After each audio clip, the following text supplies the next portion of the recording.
Du pôle Nord au pôle Sud, il s'agit de relier les deux points géographiques les plus éloignés de la planète. Mais pour l'aventurier français Charles Eldritch, eh bien, rien n'est impossible. Dans une semaine, il entamera son tour du monde entre les deux pôles et la Chine sera l'une de ses escales. Les journalistes Sangdong et Gao Ning l'ont rencontré.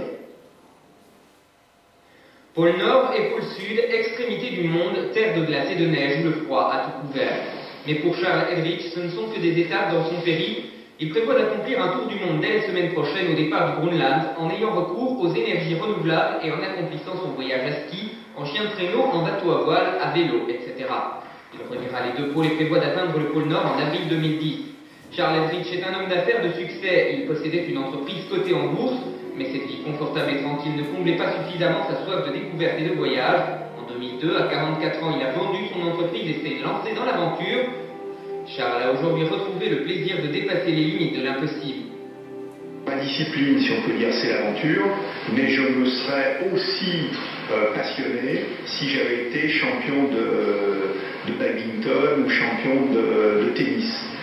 Mais quand je démarre dans l'aventure, donc mon objectif est clair, net et précis, tout faire pour devenir, si ce n'est la référence mondiale sur cette discipline, en tout cas être dans les meilleurs au niveau mondial. Donc c'est plus le sport avant tout qui me motive, avec comme discipline la nature et l'aventure.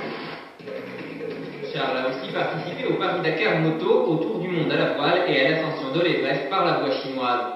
D'avril à juin de cette année, il a traversé le pôle Nord vers le Groenland à pied en 62 jours. Mais ce qu'il a vu, ce sont la fonte des icebergs, la mort des poissons et la montée du niveau de la mer, sans oublier les dégâts à l'environnement causés par le réchauffement de la planète. Maintenant, comme toutes mes expéditions sont dans un environnement nature, environnement, je pense que je peux apporter une pierre à l'édifice du réchauffement de la Terre, des énergies renouvelables, en tant que témoin terrain. Et on a rencontré des